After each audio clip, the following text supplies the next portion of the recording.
Montréal est reconnue à l'échelle internationale comme la métropole multiculturelle. Elle abrite la diaspora afghane qui comporte près de 6000 personnes. La majorité de la communauté est née à l'extérieur du Canada, donc ils sont nés encore à la première génération. Dans ce reportage, nous nous pencherons sur les différents aspects de l'intégration de cette communauté ici au Québec. Nous allons à plus de 10 350 km de Montréal, en Afghanistan. La place centrale de ce pays au plein cœur du continent asiatique en fait un carrefour culturel stratégique et convoité. Point de passage essentiel pour les caravanes de la route de la soie, le pays bénéficia d'une influence de plusieurs peuples dont les Turcs, les Perses, les Indiens, les Mongols et les Grecs, résultant alors à une culture très riche. Malheureusement, sa position géopolitique en a également fait une proie de choix pour plusieurs conquérants, dont Alexandre le Grand, Gengis Khan et les Perses Afsharides. Ce phénomène a donc permis l'émancipation de différentes communautés au travers du même pays, en passant des Pashtuns, Tadjiks, Ouzbeks, Hazaras et plusieurs autres. L'Afghanistan a été marqué par des périodes beaucoup plus tendues, principalement à la fin du XXe siècle. En 1979, ce pays devient un enjeu essentiel dans la guerre froide quand l'ex-URSS s'y est implanté. Des mouvements islamistes, soutenus entre autres par le Pakistan, l'Arabie Saoudite et les États-Unis, combattent les Soviétiques. Ce sont plus de 9 ans de violence qui ont laissé le pays en ruine et créé plus de 6 millions de réfugiés en plus d'une guerre civile animée par les différentes factions moudjahidines. En 1996, les talibans prennent le pouvoir et instaurent un régime d'islam plutôt radical. La somme de ces phénomènes crée des cicatrices culturelles chez les Afghans. Nous retournons maintenant à Montréal, où nous avons rencontré quelques membres actifs de la communauté afghane qui nous parleront de l'intégration de leur groupe ici au Québec en plus du choc culturel qu'ils ont vécu et l'implication qu'ils ont dans la société afghano-québécoise. Nous sommes partis à la rencontre de Hassib, Ziba, Zabi et Ahmad, plusieurs personnes très actives dans la communauté afghane. Les Afghans qui ont quitté l'Afghanistan, bon, il y a beaucoup d'Afghans qui ont quitté l'Afghanistan. Oui, il y en a immensément. Plusieurs millions de réfugiés au Pakistan, on a eu plusieurs millions de réfugiés en Iran, ces deux pays-là, mais aussi un peu partout en Europe, en Australie, aux États-Unis, au Canada. Donc, les Afghans qui ont pu se rendre jusqu'aux États-Unis, au Canada, en Europe, surtout dans les années 80-90, c'est des gens qui venaient des familles riches et de la classe moyenne, parce que ça prend beaucoup d'argent quand même pour pouvoir se rendre jusqu'au Canada ou jusqu'aux États-Unis. On a dû payer des passeurs dans les années 80. Dans les années 80, on ne pouvait pas faire une demande au Canada ou aux États-Unis ou en Europe pour y partir comme immigrants. C'était rare les cas. La plupart des Afghans qui sont arrivés dans les années 80 au Canada sont arrivés en tant que réfugiés. Donc il fallait payer des passeurs pour avoir des documents et pour se rendre jusqu'ici. Donc ça coûtait cher. Donc les gens qui avaient pas les moyens financiers, ils ne pouvaient pas se rendre au Canada, aux États-Unis, en Europe. Les images qui sont véhiculées présentement dans les médias, puis tout ça, vous savez que le média cherche toujours le sensationnel. Ça veut dire qu'il va aller chercher ce qui représente pas une grande majorité, c'est les extrêmes. Ça, c'est pas représentatif d'une société, c'est pas représentatif d'une culture ou d'une communauté. Nous le savons.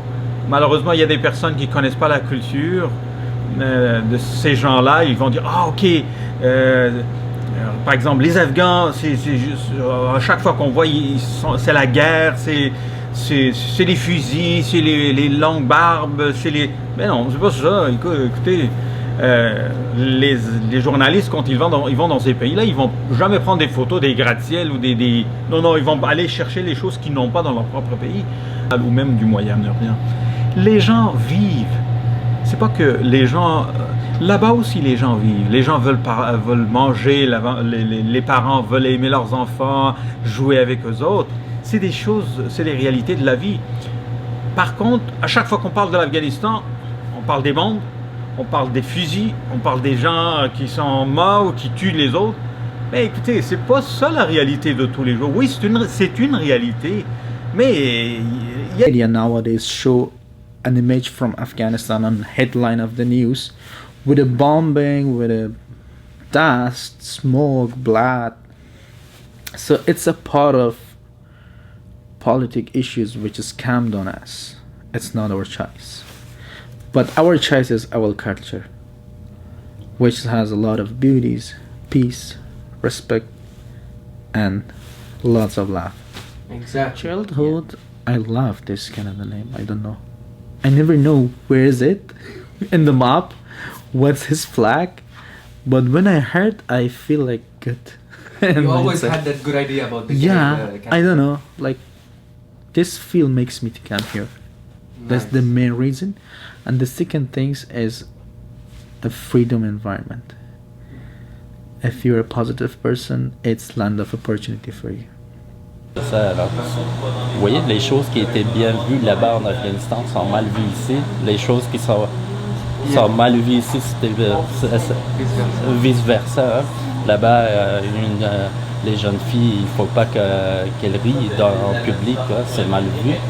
Alors qu'ici, une jeune fille qui rit en public, ça veut dire que cette fille-là est heureuse, cette fille-là est en bonne santé, que ça va bien dans sa vie.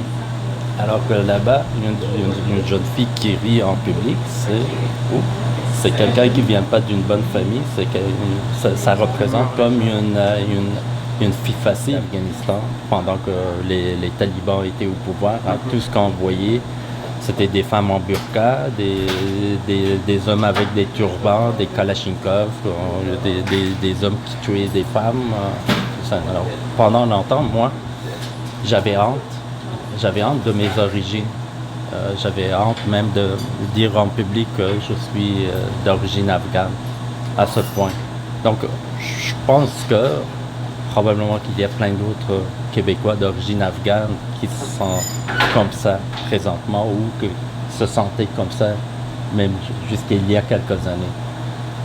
Parce que dans ces pays-là, c'est l'homme qui contrôle tout. C'est l'homme qui prend la parole si on va magasiner. Si on va chez le médecin, c'est l'homme qui parle, hein? Même si ça concerne la femme, si on adresse la parole à une femme, c'est le monsieur, c'est le mari ou le père qui répond. C'est sûr qu'il y a une adaptation à faire parce que tu viens d'ailleurs, tu es d'une société qui a des valeurs différentes, les conditions différentes. Quand tu viens ici, oui, il faut faire une sorte il y a une transition. Il faut une sorte il saute d'une valeur à l'autre. Comme par exemple dans les soirées culturelles, dans la communauté, tu vois les valeurs traditionnelles qui sortent. Mais quand on est au bureau, sur la rue, avec les gens, ben, on essaie d'être politically correct, puis en même temps être s'intégrer dans la société. Il faut faire ça. Quand j'étais jeune, vu qu'on a vu un choc culturel, mes parents, ils ont quand même un choc culturel. Disons, venir d'un pays où c'est pas enfermé, mais l'environnement c'était enfermé. Donc, le fait de venir d'un environnement enfermé dans un environnement où c'est totalement très ouvert, c'est choc. Pour nous, c'est quand même un choc total là, pour dire qu'est-ce qui se passe, je suis venue où, est-ce que je vais réussir? C'est ça Canada, est-ce que je vais vraiment réussir ma vie, est-ce que je vais trouver ma place? Si je sors, par exemple, si je sors avec mes vêtements afghans ou avec ma petite voile, est-ce que les gens vont bien me voir ou non? Vu que c'est un pays quand même assez ouvert, puis que mes parents, je dirais pas qu'ils sont fermés, mais le fait qu'ils ont eu le choc culturel, donc pour eux, ils ont peur d'enfants. Ils ont peur que quelqu'un vienne faire mal à ses enfants, surtout à sa fille. Parce que mon père, principalement, il est venu ici pour nous, pour ses filles, pour ses enfants, pour que ces filles puissent avoir une éducation et trouver leur propre identité, puis avoir un nom propre. Les gens-là, ils vivent dans deux mondes. Le jour, à l'école, ils veulent vivre comme des Québécois. Et à la maison, c'est une autre chose. Il y a beaucoup de pression. On veut qu'ils gardent leur culture d'origine, la culture afghane, la culture pakistanaise. Il vit un choc. Il vit... c'est horrible. Et ça peut prendre des années avant qu'ils se sentent à l'aise, avant qu'ils se sentent bien dans leur peau. L'honneur familial occupe une place primordiale dans la culture afghane. Les familles ne veulent pas que leurs différends éclatent au grand jour. C'est le cas exceptionnel de la famille Shafia, dont le père, la femme et le fils ont commis un immonde crime d'honneur. C'est au moment où le père a perdu le contrôle sur sa première femme et ses 3 filles. Ils ont commis l'irremplaçable. Ce cas isolé montre à quel point des gens ne peuvent pas vivre un choc culturel. Il y a une si forte convergence de valeurs entre la société d'accueil et la culture du pays d'origine que certains membres de cette famille n'ont malheureusement pas su s'y adapter. Bien dans leur peau.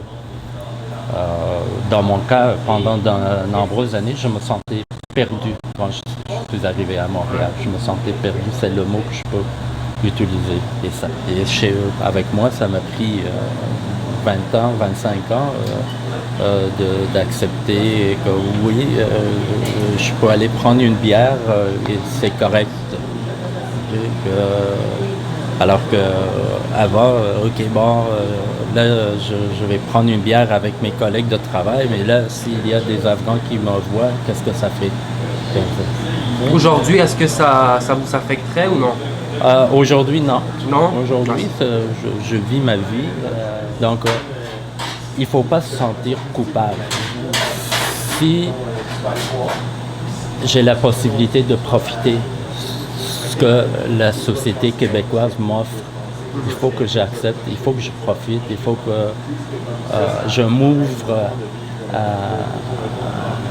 à ma société d'accueil. Parce que ça ne donne rien de me sentir coupable. Parce que je ne peux rien faire. Si je me sens coupable, je ne peux rien faire pour l'Afghanistan ou pour le peuple afghan. Exactement. Même dans sa langue d'origine, il n'est pas capable d'écrire ou de lire. Alors, arriver dans un nouveau pays et apprendre une autre langue, c'est pas simple. Déjà, pour les jeunes, c'est difficile.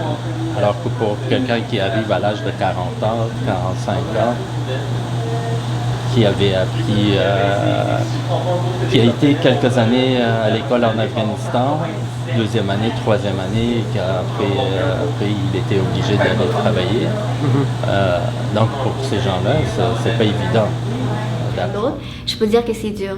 Parce que comme moi, je suis quand même venue jeune, donc j'ai pu apprendre le français. J'ai commencé à l'école, j'ai quand même commencé avec des enfants, disons, c'était certaines... Même si j'avais 9-10 ans, c'était quand même facile de m'adapter à la culture québécoise et aussi l'environnement qui m'entourait. Mais pour quelqu'un qui avait 18 ans, 19 ans, c'est plus dur. Parce que déjà la langue devient un petit peu difficile. Quand on ne sait pas parler la langue, donc ça nous empêche d'aller vers les gens et discuter. Je peux dire, moi des fois quand je leur parle à ma famille ou mes amis là-bas, je leur dis non, moi j'ai fait mes études en français. Primaire, secondaire, cégep, puis université en français, ils sont comme pas vrai. Mais tu n'habites pas en France, tu habites au Canada. Okay. Donc c'est important pour que les nouveaux arrivants qui arrivent, qu'ils sachent que le Québec, c'est ça. C'est que les Québécois ont travaillé fort pour créer cette société-là. Et qu'on ne peut pas arriver avec, avec une culture complètement différente, puis demander à des Québécois de s'intégrer à ma culture, à moi. Que les femmes ici sont égaux par rapport aux hommes, puis qu'elles ont des droits. Alors, simplement, habilement, il faut leur expliquer c'est quoi le Québec, c'est qui sont les Québécois. Et ça va leur permettre, côté intégration, un petit peu plus accepter que oui, ici, les femmes peuvent faire des choix, que les femmes sont libres. Pour moi, c'est une vie normale, le fait de pouvoir étudier, d'avoir des amis, puis me promener sur la rue, sur le trottoir, sans vraiment avoir peur de mourir, ou que quelqu'un arrive puis me dit « Toi, t'es une fille, t'as pas le droit d'étudier, rentre chez toi. » Ouais, mais moi, je dirais, écoute, pour apprécier ce qu'on a ici au Canada, il faut venir de l'extérieur. Pourquoi? Parce que les gens qui sont ici, ils n'ont aucune base de comparaison. Ils savent pas qu'est-ce qu'ils ont ou absorber d'autres cultures, éléments culturels des autres pays là. Et c'est des ponts qui me permettent de. Moi, je trouve ça très très intéressant parce que ça colorie la vie. Ça donne une comment on dit? Ça donne des choix. Des fois, je m'assois avec mes amis indiens qui viennent de l'Inde, puis je peux vraiment parler avec leur dialecte, puis écouter leur musique, puis me décrocher de tout. Des fois, c'est avec mes amis québécois, je m'assois, on commande une pizza, on regarde un match de hockey. Ça me donne plus de choix. Des fois, je regarde mes amis qui ont une culture. Moi, je dis, je suis désolé pour eux autres. J'ai quitté l'Afghanistan quand j'avais 9 ans. Mais j'ai appris plus ma culture ici, à l'extérieur de l'Afghanistan, que quand j'étais là-bas. Pourquoi? Parce que quelqu'un qui immigre ou qui voyage, à l'intérieur de lui, avec le temps, il y a une soif de retour à la source qui se naît. Puis moi, je le vois dans toute les gens de ma communauté. Ces gens-là, ils veulent renouer avec leur passé, ils veulent renouer avec leurs racines. Pas de façon négative, mais ils veulent connaître d'où on vient, pourquoi on vient ici. Le jeune qui est né ici, il veut savoir pourquoi ses parents sont venus ici. Ils veulent savoir. On devient plus sage, puis on apprend plus et on essaie de trouver notre place dans la communauté. Et là, en ce moment-là, en grandissant, je me suis plus approchée de ma culture. Donc c'est pour ça que j'essaie de participer dans les associations. Là, je suis allée plus vers les Afghans. Je suis comme, mais attends, moi je suis une Afghane, je devrais savoir c'est quoi être une Afghane, comment me comporter, c'est quoi mon pays. Je veux apprendre sur mon pays, je suis quand même venue de là. Même si j'ai pas grandi là-bas, je suis quand même une Afghane à la base. First of all, I shared my idea with my close friends, they live here and they're seniors. They are working in government of Canada and big companies and stuff. All of them, they encouraged me and they said, we're going to support you as much as we can. And thankfully they did. So for the permit, we had a lot of issues. I went like more than 100 times Ottawa. Wow. Industrial Canada. Yeah, it's not easy because they want to check, which is good, but it's bad for us when we start a project with almost zero budget. They want to check to be everything perfect and professional, the sound system, the transmitter when you put on the broadcast. The studio has to be like at least in the standard. So they kind of help us. In Ottawa, there was some Afghans. They were working in government, and they guide us a lot. They guide me a lot. They will help me a lot, and I can appreciate and say thanks from here. And from Montreal, there are like I have now a 20 people volunteering team. Nice. Yeah, they're ready to help me out with the programs and stuff without any salary, without anything. For free. Oh, nice. For free, yeah. That's really cool. Which 2 of them is here now, and I think I don't expect more than this. First of all, I said say about this place. This is not only library. As you see, this part is only library. We have the salon for events and shows. Mm-hmm. We have the coffee shop there. We have a big office there for conferences and stuff, which is under construction. Will be done soon. And for working tables on computers, because there's publishing a magazine as well, Hafta, if you heard about it. Yeah, there's some. Yeah, they are here as well. So we create here as a community center. A not only library. Culture, more culture. More cultural, because the name is Nowruz Land. So Nowruz, I'm sure you know about it. It's the first day of our year in our calendar, so it means new day. And the only name, when you hear it, brings you hope and wishes, And when we call Nowruz land, why land? Because there is a big geographic land. They celebrate Nowruz, not Afghanistan, not Iran. Unfortunately, in Western, when they heard Nowruz, they only think it's Afghan or Iranian celebration. No, it's a big geographic land, which is a part of China celebrated too. Part of India, Pakistan, Tajikistan, Uzbekistan, Turkmenistan. So it's a big land. And who involved in culture, they don't believe in borders. They don't believe. Exactly. And I'm one of them. And I'm very strict on this point. So. J'essaie de mélanger les deux cultures, puis de prendre les bonnes choses des deux cultures. Comme je ne vais pas dire que ma culture est mauvaise ou la culture québécoise est mauvaise. Non, il y a des pour et des contre. Et moi, personnellement, je m'en vais piger. C'est ça, tu as une double identité.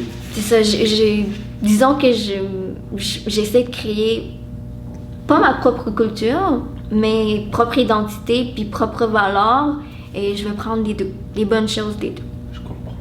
Le fait que mes parents viennent de l'Afghanistan, par exemple, je suis un Afghan. Oui, ils sont Afghans, ils vont le dire fièrement, mais de l'autre côté, ils vont dire, je suis aussi Canadien. Ils vont défendre aussi avec autant de ferveur qu'ils défendent leur culture de leurs parents. Alors, moi je dis, c'est une richesse, il faut l'encourager. Tu es en train de vivre dans un paradis ici. C'est vraiment incomparable avec certains pays du monde. Appréciez-le, le Canada. C'est un beau pays. Ce soir, nous nous rendons au centre socioculturel où nous avons été invités pour assister au Nowruz, le nouveau jour. C'est le nouvel an célébré le premier jour du printemps en Afghanistan, mais aussi en Inde, en Iran, en Irak, au Tadjikistan, au Pakistan et à d'autres. Cette soirée a été organisée par AYAM, l'association des jeunes afghans à Montréal. Cette association permet à la communauté afghane de se réunir tout en transmettant les valeurs d'origine dans la société d'accueil au Québec. Nous nous quittons sur ces quelques images festives de cette soirée haute en couleurs. C'était un reportage de Nizarbaz pour Felprod.